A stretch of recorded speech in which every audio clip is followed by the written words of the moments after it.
আসসালামু আলাইকুম সবাইকে। আজকে আমাদের আলোচ্য বিষয় এইচএসসি আইসিটির 3.1 অর্থাৎ সংখ্যা পদ্ধতি। এই সংখ্যা পদ্ধতি নিয়ে আমরা কিন্তু ধারাবাহিকভাবে এই প্লেলিস্টে ক্লাস দেওয়া শুরু করছি। এই পর্ব থেকে বেশ কয়েকটি পর্বের মাধ্যমে আমরা কিন্তু সংখ্যা পদ্ধতি, ডিজিটাল ডিভাইস প্রত্যেকটা টপিকের উপরে পর্যায়ক্রমে ভিডিও দিতে থাকবো। আশা করি আমাদের চ্যানেলের ভিডিওগুলো তোমরা দেখবে এবং এত সহজে উপস্থাপন তুমি কোথাও পাবে না, এটা আমি নিশ্চিতভাবে বলতে পারি। তাহলে দেখো, আমাদের 3.1 এই অধ্যায়টির নাম কি? সংখ্যা পদ্ধতি। এখন আমরা এই প্রথম পর্বে কি কি শিখবো সেইগুলো দেখে নাও। আমরা প্রথম পর্বে শিখব সংখ্যা পদ্ধতি কাকে বলে। আমরা মোট কিন্তু 8টা কোশ্চেনের অ্যান্সার এই পর্বে করব। সংখ্যা পদ্ধতি কাকে বলে? সংখ্যা পদ্ধতি কয় প্রকার? পজিশনাল সংখ্যা পদ্ধতি কাকে বলে? নন পজিশনাল সংখ্যা পদ্ধতি কাকে বলে? পজিশনাল সংখ্যা পদ্ধতি কয় প্রকার? বাইনারি, অক্টাল, ডেসিমেল, হেক্সাডেসিমেল সংখ্যা পদ্ধতি কাকে বলে? বেস বা ভিত্তি কাকে বলে? সংখ্যা পদ্ধতির রূপান্তর কি? সংখ্যা পদ্ধতির মোট রূপান্তর কয়টি ও সেগুলো কি কি? সর্বমোট এখানে 8টা প্রশ্ন রয়েছে। আমরা এই পর্বে 8টা প্রশ্নেরই সমাধান করব এবং ডিটেলসে সমাধান করব, যাতে কোনো জায়গায় তোমার বিন্দু মাত্র কোনো কনফিউশন না থাকে, সেই চেষ্টাই আমি করব। তাহলে চলো আমরা প্রথম প্রশ্নের সমাধানটি করছি। সংখ্যা পদ্ধতি কাকে বলে? আমাদের অধ্যায়টির নাম কি? সংখ্যা পদ্ধতি। এই সংখ্যা পদ্ধতি কাকে বলে দেখে নাও। এখানে দুইটা কথা। সংখ্যা পদ্ধতি মানে এখানে অঙ্ক এবং কিছু বিশেষ চিহ্ন নিয়ে আলোচনা হবে। অঙ্ক নিয়ে আলোচনা হবে এবং কিছু বিশেষ চিহ্ন নিয়ে আলোচনা হবে, সেটাই সংখ্যা পদ্ধতি। তাহলে সংখ্যা পদ্ধতি কাকে বলে? কোনো অঙ্ক বা সাংকেতিক চিহ্ন ব্যবহার করার যে মাধ্যম, সেই মাধ্যমটাই সংখ্যা পদ্ধতি। সংখ্যা পদ্ধতি কাকে বলে? কোনো অঙ্ক বা সাংকেতিক চিহ্ন ব্যবহার করার যে মাধ্যম, সেই মাধ্যমটা সংখ্যা পদ্ধতি। তাহলে দেখো, আমাদের সংখ্যা পদ্ধতি কাকে বলে? কোনো অঙ্ক বা সাংকেতিক চিহ্ন ব্যবহার করার যে মাধ্যম, ওই মাধ্যমকে সংখ্যা পদ্ধতি বলে। তাহলে সংখ্যা পদ্ধতির আলোচ্য বিষয় কয়টা? সংখ্যা পদ্ধতির আলোচ্য বিষয় দেখো দুইটা, একটা হচ্ছে অঙ্ক, এটা হচ্ছে চিহ্ন। তো এই চিহ্নগুলো আলোচনা করা হবে এক সেক্টরে, আর অঙ্কগুলো আলোচনা করা হবে আর একটা সেক্টরে। সেই সেক্টরের নামগুলো কি কি দেখে নাও। সংখ্যা পদ্ধতি কয় প্রকার? তাহলে দেখো, সংখ্যা পদ্ধতির আলোচনার বিষয় কয়টা? দুইটা। কিছু অঙ্ক নিয়ে আলোচনা করে, কিছু সাংকেতিক চিহ্ন নিয়ে আলোচনা করে। তাই কিন্তু সংখ্যা পদ্ধতি, সংখ্যাটা ভালোভাবে বুঝে নাও। কোনো অঙ্ক বা সাংকেতিক চিহ্ন ব্যবহার করার যে মাধ্যম, সেই মাধ্যমটা সংখ্যা পদ্ধতি। সংখ্যা পদ্ধতি কয় প্রকার ও কি কি? সংখ্যা পদ্ধতি রয়েছে দেখো দুই প্রকার। সংখ্যা পদ্ধতি কয় প্রকার? দুই প্রকার। তাহলে পজিশনাল সংখ্যা পদ্ধতিতে কি নিয়ে আলোচনা হবে? অঙ্ক নিয়ে আলোচনা হবে। আরেকটি রয়েছে নন পজিশনাল সংখ্যা পদ্ধতি, যেগুলো কিন্তু চিহ্ন নিয়ে আলোচনা হয়। তাহলে আমরা এখন শিখলাম যে সংখ্যা পদ্ধতি কয় প্রকার ও কি কি। সংখ্যা পদ্ধতি রয়েছে দুই প্রকার, পজিশনাল সংখ্যা পদ্ধতি, নন পজিশনাল সংখ্যা পদ্ধতি। এখন তোমাদের কাছে প্রশ্ন হচ্ছে, পজিশনাল সংখ্যা পদ্ধতি কাকে বলে? পজিশনাল সংখ্যা পদ্ধতির 3টা জিনিস থাকবে, সহজেই দেখে নাও। পজিশনাল সংখ্যা পদ্ধতির নিজস্ব মান থাকবে। দেখো, পজিশনাল সংখ্যা পদ্ধতির কি থাকবে? নিজস্ব মান থাকবে। 1 নম্বরে থাকবে নিজস্ব মান, 2 নম্বরে থাকবে স্থানীয় মান। পজিশনাল সংখ্যা পদ্ধতির 2 নম্বরে কি থাকবে? স্থানীয় মান। এবং 3 নম্বরে থাকবে ভিত্তি। 3 নম্বরে কি থাকবে? ভিত্তি। তাহলে এখন তোমাদের কাছে প্রশ্ন, পজিশনাল সংখ্যা পদ্ধতি কাকে বলে? আমরা খুব সহজেই অ্যান্সার করতে পারবো যে সংখ্যা পদ্ধতির নিজস্ব মান, স্থানীয় মান এবং ভিত্তি থাকে, তাকে পজিশনাল সংখ্যা পদ্ধতি বলে। আমার সাথে সাথে একবার বলো, অবশ্যই তোমাদের আয়ত্তে চলে আসবে। যে সংখ্যা পদ্ধতির নিজস্ব মান, স্থানীয় মান এবং ভিত্তি থাকে, তাকে পজিশনাল সংখ্যা পদ্ধতি বলে। দেখো, আমাদের এখানে দেখে নাও, পজিশনাল সংখ্যা পদ্ধতি কাকে বলে? যে সংখ্যা পদ্ধতির নিজস্ব মান, স্থানীয় মান এবং ভিত্তি থাকে, তাকে পজিশনাল সংখ্যা পদ্ধতি বলে। দেখো, নিজস্ব মান বলতে আমরা কি বোঝাচ্ছি? এখানে আমি ধরো লিখলাম 3, 2, 1। এই 3-এর নিজস্ব মান কত? অবশ্যই 3। 3-এর স্থানীয় মানটা কত? এখানে 300, মানে আমাদের দেখো একক, দশক, শতক, অবশ্যই এ শতকের ঘরে। তাহলে 3-এর স্থানীয় মান কত? শতক। এবং রয়েছে ভিত্তি। এই ভিত্তিটা কি এই ক্লাস শেষ হওয়ার আগেই তুমি জানতে পারবে। ভিত্তি বলতে আমরা বোঝাই কোনো সংখ্যা পদ্ধতিতে মোট যতগুলো অঙ্ক ব্যবহার করা হয় সেইগুলোকে। তাহলে আমাদের পজিশনাল সংখ্যা পদ্ধতি কি? যে সংখ্যা পদ্ধতির নিজস্ব মান, স্থানীয় মান এবং ভিত্তি থাকে তাকে পজিশনাল সংখ্যা পদ্ধতি বলে। এখন আমাদের আলোচ্য বিষয় নন পজিশনাল সংখ্যা পদ্ধতি। দেখে নাও, নন পজিশনাল সংখ্যা পদ্ধতির শুধুমাত্র নিজস্ব মানটা থাকবে। কি থাকবে? নিজস্ব মানটা থাকবে। থাকবে নাকি স্থানীয় মান এবং ভিত্তি নেই বা থাকবে না। তাহলে আমরা খুব সহজেই বলতে পারি যে সংখ্যা পদ্ধতির নিজস্ব মান আছে কিন্তু স্থানীয় মান এবং ভিত্তি নেই তাকে নন পজিশনাল সংখ্যা পদ্ধতি বলে। আমাদের সংজ্ঞাটা দেখে নাও, যে সংখ্যা পদ্ধতির নিজস্ব মান আছে কিন্তু স্থানীয় মান এবং ভিত্তি নেই তাকে নন পজিশনাল সংখ্যা পদ্ধতি বলে। এখান থেকে কিন্তু আমরা 4টা প্রশ্নের সমাধান পেয়েছি। প্রথম প্রশ্নটা কি ছিল একবার দেখে নাও, সংখ্যা পদ্ধতি কাকে বলে? কোনো অঙ্ক বা সাংকেতিক চিহ্ন ব্যবহার করার যে মাধ্যম সেই মাধ্যমটা সংখ্যা পদ্ধতি। সংখ্যা পদ্ধতি কয় প্রকার ও কি কি? সংখ্যা পদ্ধতি 2 প্রকার, পজিশনাল সংখ্যা পদ্ধতি, নন পজিশনাল সংখ্যা পদ্ধতি। পজিশনাল সংখ্যা পদ্ধতি কাকে বলে? যে সংখ্যা পদ্ধতির নিজস্ব মান, স্থানীয় মান এবং ভিত্তি থাকে তাকে পজিশনাল সংখ্যা পদ্ধতি বলে। নন পজিশনাল সংখ্যা পদ্ধতি কাকে বলে?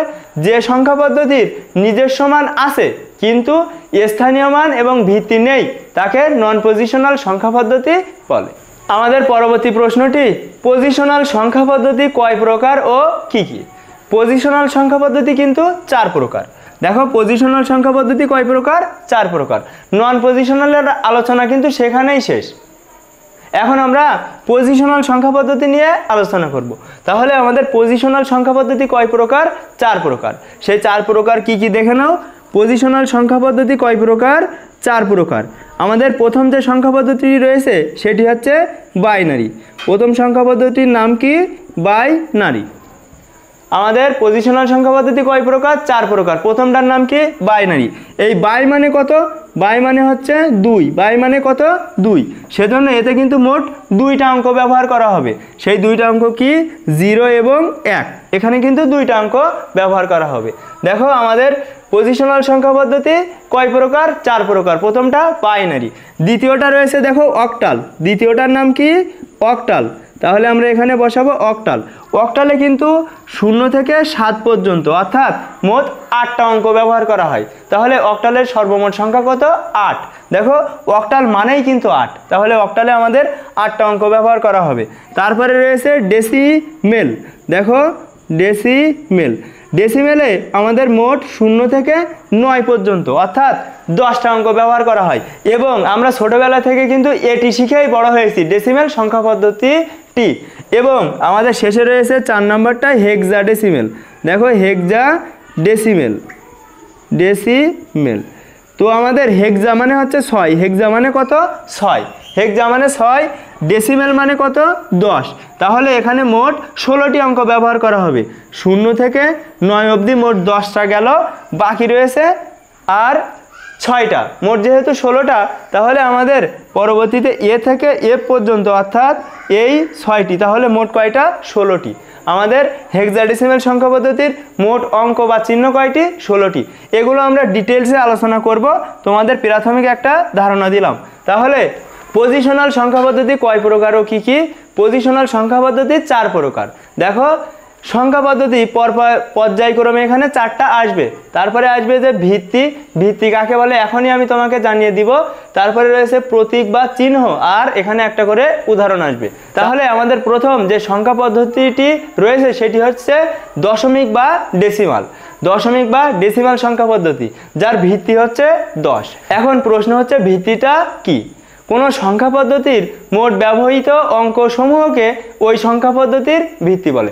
একটু পরে আমরা এইগুলো ডিটেলসে শিখব। তাহলে দেখে নাও, ডেসিমেল বা দশমিক সংখ্যা পদ্ধতির ভিত্তি হচ্ছে 10। এখানে ব্যবহৃত চিহ্ন কোনগুলো? দেখো, 0 থেকে 9 অবধি অর্থাৎ মোট 10টা চিহ্ন বা অঙ্ক। এখানে উদাহরণ একটা দেখে নাও, রয়েছে 3, 9, 7। আমি বাংলায় লিখলাম, এটা নিচে যে 10 লেখা তার মানে এটাই হচ্ছে ডেসিমেল। আমরা কিন্তু ভিত্তি এভাবে প্রকাশ করি। তাহলে আমাদের ডেসিমেল বা দশমিক সংখ্যা পদ্ধতির মোট ব্যবহৃত অঙ্ক কতগুলো? 0 থেকে 9 অবধি, অর্থাৎ মোট 10টা। এর ভিত্তি কত? 10। এবং এখানে একটা উদাহরণ দেয়া হয়েছে আমাদের। তারপরে যেটা রয়েছে দেখো বাইনারি। তো বাইনারিও একটা সংখ্যা পদ্ধতি। এই সংখ্যা পদ্ধতিতে মোট 2টো অঙ্ক ব্যবহার করা হয়, এজন্য এর ভিত্তি 2। দেখো সেই 2টা অঙ্ক কি? 0 আর 1। বাইনারিতে তুমি কিন্তু 0 আর 1 ছাড়া কোনো কিছুই পাবে না। এখানে একটা উদাহরণ দেয়া রয়েছে। তাহলে বাইনারিতে ব্যবহার হয় না কত থেকে কত অবধি? 2 থেকে 9 অবধি। এদের ব্যবহার কিন্তু বাইনারিতে নেই। বাইনারিতে ব্যবহার রয়েছে কার? শুধুমাত্র 0 আর 1-এর। এদের শুধুমাত্র ব্যবহার রয়েছে, কিন্তু 0 থেকে 9 অবধি বাইনারিতে কিন্তু কখনোই থাকবে না। বাইনারির ভিত্তি কত? 2। অক্টাল। তো এই অক্টাল সংখ্যা পদ্ধতিতে মোট 8টা অঙ্ক ব্যবহার করা হবে। দেখো এজন্য এর ভিত্তি হচ্ছে 8। এখানে 8টা অঙ্ক কোথা থেকে শুরু হবে? 0 থেকে 7 অবধি, অর্থাৎ 0 থেকে 7 পর্যন্ত এখানে মোট 8টা অঙ্ক ব্যবহার করা হবে।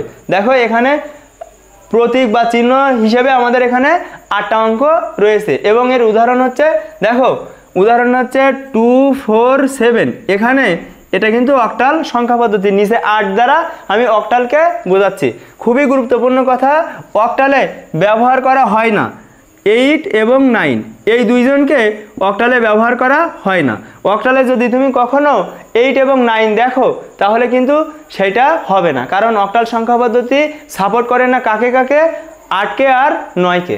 এখন আমরা দেখব হেক্সাডেসিমেল বা হেক্সাডেসিমাল সংখ্যা পদ্ধতি। হেক্সাডেসিমেল বা মাল যাই বলো না কেন সেটা কিন্তু সমস্যা নেই, তুমি বুঝতে পারলেই হলো। তাহলে দেখো হেক্সাডেসিমাল। হেক্সাডেসিমাল সংখ্যা পদ্ধতির মোট ব্যবহৃত সংখ্যা কতটি? 16টি। এখানে মোট 16টি অঙ্ক ব্যবহার করা হবে। তো এই 16টি অঙ্ক কিভাবে ব্যবহার করা হবে দেখে নাও। 0 থেকে 9 পর্যন্ত মোট কয়টা হলো? 10টা। এখন 9-এর পরে কি আর কোনো সংখ্যা রয়েছে? নেই। সেজন্য আমাদের এই সংখ্যা পদ্ধতিতে এ লেখা হয়, বি লেখা হয়, সি ডি ই এফ এভাবে লেখা হয়। এখন এইগুলো দ্বারা কি মিন করে? দেখো আমাদের এ দ্বারা কিন্তু 10 বোঝায়, বি দ্বারা কত বোঝায়? 11 বোঝায়, সি দ্বারা 12, ডি দ্বারা 13, ই দ্বারা 14, এফ দ্বারা 15। তাহলে আমাদের হেক্সাডেসিমেল সংখ্যা পদ্ধতিতে মোট 16টি অঙ্ক ব্যবহার করা হয় এবং সেগুলো কিন্তু এইগুলো। তার ব্যবহার বা উদাহরণ এখানে একটা দেয়া হলো। এখন আমি আশা করছি পজিশনাল সংখ্যা পদ্ধতি সম্পর্কে তুমি বেসিক ধারণা পেয়েছো। পজিশনাল সংখ্যা পদ্ধতি কয় প্রকার? 4 প্রকার। সেগুলো কি কি? Binary, octal, decimal, hexadecimal. এখানে ভিত্তি সম্পর্কেও তোমরা ধারণা পেয়েছো। মোট যতগুলো অঙ্ক ব্যবহার করা হবে সেইটাই কিন্তু তার ভিত্তি। দেখো ডেসিমেলে 10টা অঙ্ক ব্যবহার করা হয়, সেজন্য তার ভিত্তি 10। বাইনারিতে 0 আর 1 2টা অঙ্ক ব্যবহার করা হয়, সেজন্য ভিত্তি 2। অক্টালে 8টা অঙ্ক ব্যবহার করা হয়, সেজন্য ভিত্তি 8। হেক্সাডেসিমেলে 16টা অঙ্ক ব্যবহার করা হয়, সেজন্য ভিত্তি 16। এখানে বেশ কয়েকটি উদাহরণও দেওয়া হয়েছে। আমরা পরবর্তী প্রশ্নটি সমাধান করব। বাইনারি, অক্টাল, ডেসিমেল, হেক্সাডেসিমেল সংখ্যা পদ্ধতি কাকে বলে? এখানে 4টা সংখ্যা পদ্ধতির সংজ্ঞা আমরা একটা প্যাটার্নে কিন্তু শিখে নেব। সেই প্যাটার্নটা দেখে নাও। যে সংখ্যা পদ্ধতিতে মোট ড্যাশটি অঙ্ক ব্যবহার করা হয় এবং যার ভিত্তি ড্যাশ, তাকে ড্যাশ সংখ্যা পদ্ধতি বলে। এখন খুবই গুরুত্বপূর্ণ কথা, তোমার পরীক্ষায় যদি আসে বাইনারি সংখ্যা পদ্ধতি কাকে বলে, তুমি তখন কি বলবে? যে সংখ্যা পদ্ধতিতে মোট 2টি অঙ্ক ব্যবহার করা হয়, কারণ বাইনারিতে 2টা অঙ্ক ব্যবহার করা হয়, এবং যার ভিত্তি 2, তাকে বাইনারি সংখ্যা পদ্ধতি বলে। এখন যদি অক্টাল সংখ্যা পদ্ধতি পরীক্ষায় আসে, যে সংখ্যা পদ্ধতিতে মোট 8টি অঙ্ক ব্যবহার করা হয় এবং যার ভিত্তি 8, তাকে অক্টাল সংখ্যা পদ্ধতি বলে। ডেসিমেল সংখ্যা পদ্ধতি কাকে বলে? যে সংখ্যা পদ্ধতিতে মোট 10টি অঙ্ক ব্যবহার করা হয় এবং যার ভিত্তি 10, তাকে ডেসিমেল সংখ্যা পদ্ধতি বলে। তাহলে হেক্সাডেসিমেল সংখ্যা পদ্ধতি কি হবে? যে সংখ্যা পদ্ধতিতে মোট 16টি অঙ্ক ব্যবহার করা হয় এবং যার ভিত্তি 16, তাকে হেক্সাডেসিমেল সংখ্যা পদ্ধতি বলে। তাহলে এই একটা প্যাটার্ন দিয়ে আমি কিন্তু 4টা সংজ্ঞাই শিখে ফেললাম। তোমরা কিন্তু এগুলো অবশ্যই নোট ডাউন করে মুখস্থ করে নিবে। আমাদের 7 নম্বর যে প্রশ্নটি রয়েছে, বেস বা ভিত্তি কাকে বলে? দেখে নাও বেস বা ভিত্তি কাকে বলে। অলরেডি এটা আমার আলোচনা করা শেষ। কোনো সংখ্যা পদ্ধতিতে মোট ব্যবহৃত অঙ্কসমূহকে ওই সংখ্যা পদ্ধতির ভিত্তি বলে। বাইনারিতে মোট 2টা অঙ্ক ব্যবহার করা হয়, সেজন্য তার ভিত্তি 2। অক্টালে সর্বমোট 8টা অঙ্ক ব্যবহার করা হয়, সেজন্য তার ভিত্তি 8। হেক্সাডেসিমালে সর্বমোট 16টি অঙ্ক ব্যবহার করা হয়, সেজন্য তার ভিত্তি 16। ডেসিমেলে সর্বমোট 10টি অঙ্ক ব্যবহার করা হয়, সেজন্য তার ভিত্তি 10। তো সেই কথাটাই কিন্তু এটি। দেখো, কোনো সংখ্যা পদ্ধতিতে মোট ব্যবহৃত অঙ্কসমূহকে ওই সংখ্যা পদ্ধতির ভিত্তি বলে। নোট ডাউন করে 1-2 বার পড়লেই কিন্তু তোমার আয়ত্তে চলে আসবে। এখন আমাদের 8 এবং সর্বশেষ এই পর্বের সর্বশেষ প্রশ্নটির উত্তর আমরা দেখে নিব। সংখ্যা পদ্ধতির রূপান্তর কি এবং সংখ্যা পদ্ধতির মোট রূপান্তর কয়টি ও সেগুলো কি কি, এখন আমরা এটা দেখব। দেখো, আমাদের উত্তরটি হবে এক সংখ্যা থেকে অন্য সংখ্যা পদ্ধতিতে নিয়ে যাওয়াকে সংখ্যা পদ্ধতির রূপান্তর বলে। এক সংখ্যা পদ্ধতি থেকে অন্য সংখ্যা পদ্ধতিতে নিয়ে যাওয়াকে সংখ্যা পদ্ধতির রূপান্তর বলে। ধরো, তোমাকে বাইনারিতে একটা সংখ্যা দেওয়া হলো, এখন ওইটাকে তোমার বলা হলো ডেসিমেলে কনভার্ট করার জন্য, অক্টালে কনভার্ট করার জন্য, অথবা হেক্সাডেসিমেলে কনভার্ট করার জন্য। এই 3টা আসতে পারে। তো এমনভাবে একটা সংখ্যা তোমাকে দেয়া থাকবে, তোমাকে আরেকটাই নিয়ে যেতে বলা হবে। এটাই কিন্তু সংখ্যা পদ্ধতির রূপান্তর। তাহলে দেখো, সংখ্যা পদ্ধতির মোট 12টি রূপান্তর রয়েছে। তাহলে সংখ্যা পদ্ধতির মোট রূপান্তর কয়টি? 12টি। এই 12টি রূপান্তর নিয়ে আমি কিন্তু পরবর্তী পর্বে অর্থাৎ দ্বিতীয় পর্বে আলোচনা করব। আমরা কিন্তু ম্যাথে চলে যাব। তাহলে দেখো, আমাদের 12টি রূপান্তর এক নজরে তোমাদের দেখিয়ে দিই। গ্রুপ 1 আমাদের বলা হবে ডেসিমাল সংখ্যা পদ্ধতি দেয়া থাকবে, যার ভিত্তি কত? 10। এই নিচে কিন্তু ভিত্তি লেখা হয়েছে। তাহলে ডেসিমাল সংখ্যা পদ্ধতি আমাদের দেয়া থাকবে, আমাদের রূপান্তর করতে বলা হবে বাইনারিতে, অক্টালে, হেক্সাডেসিমালে। তাহলে আমাদের এইখানে কয়টা রূপান্তর হলো? 3টা। দেখে নাও, ডেসিমাল থেকে বাইনারি, ডেসিমাল থেকে অক্টাল, ডেসিমাল থেকে হেক্সাডেসিমাল, মোট কয়টা? 3টা। এখানে কিন্তু 3টা রূপান্তর হয়ে গেল। আমাদের বাকি রয়েছে কয়টা? 9টা। আমাদের গ্রুপ 2-এ দেখে নাও, গ্রুপ 2 বাইনারি থেকে ডেসিমাল, অক্টাল থেকে ডেসিমাল, হেক্সাডেসিমাল থেকে ডেসিমাল। তাহলে আমাদের এখানে কিন্তু 3টা। 3টা আর 3টা কয়টা হলো? 6টা। আমাদের গ্রুপ 2। আমাদের গ্রুপ 3 রয়েছে, দেখো, বাইনারি থেকে অক্টাল, বাইনারি থেকে হেক্সাডেসিমাল, বাইনারি থেকে অক্টাল, বাইনারি থেকে হেক্সাডেসিমাল। এখানে কিন্তু প্রত্যেকের ভিত্তি তার নিচে লেখা হয়েছে। আমাদের গ্রুপ 4 রয়েছে, দেখো, অক্টাল, হেক্সাডেসিমাল থেকে বাইনারি, অক্টাল এবং হেক্সাডেসিমাল থেকে বাইনারি। এবং আমাদের গ্রুপ 5-এ রয়েছে অক্টাল থেকে হেক্সাডেসিমাল, হেক্সাডেসিমাল থেকে অক্টাল। তাহলে আমাদের সর্বমোট রূপান্তর কয়টি হয়েছে? আমরা 5 ভাগে বিভক্ত করেছি, রূপান্তর কয়টি হয়েছে? 12টি। দেখো, এখানে কিন্তু 3টা, এখানে 3টা, তাহলে কয়টা হলো? 6টা। তারপরে রয়েছে, দেখো, বাইনারি থেকে অক্টাল, বাইনারি থেকে হেক্সাডেসিমাল, এই হলো 2টা, তাহলে 8টা। দেখো, এখানে রয়েছে অক্টাল থেকে বাইনারি, হেক্সাডেসিমাল থেকে বাইনারি, তাহলে এই 2টা, কয়টা হলো? 10টা। আর শেষে 2টা রয়েছে অক্টাল থেকে হেক্সাডেসিমাল এবং হেক্সাডেসিমাল থেকে অক্টাল, এখানে 2টা, তাহলে সর্বমোট কয়টা? 12টা। এই 12টা রূপান্তর নিয়ে কিন্তু আমি পরবর্তী পর্বেই হাজির হব এবং প্রত্যেকটা ম্যাথ তোমাদের ডিটেলসে আলোচনা করব, যাতে আইসিটির ভীতি তোমাদের দূর হয়। আশা করি এই ক্লাসটি একটু বড় হয়েছে, তাও তোমরা খুব সহজেই বুঝতে পেরেছো। পরবর্তী পর্ব দেখার আমন্ত্রণ জানিয়ে এই পর্বটি এখানেই শেষ করছি।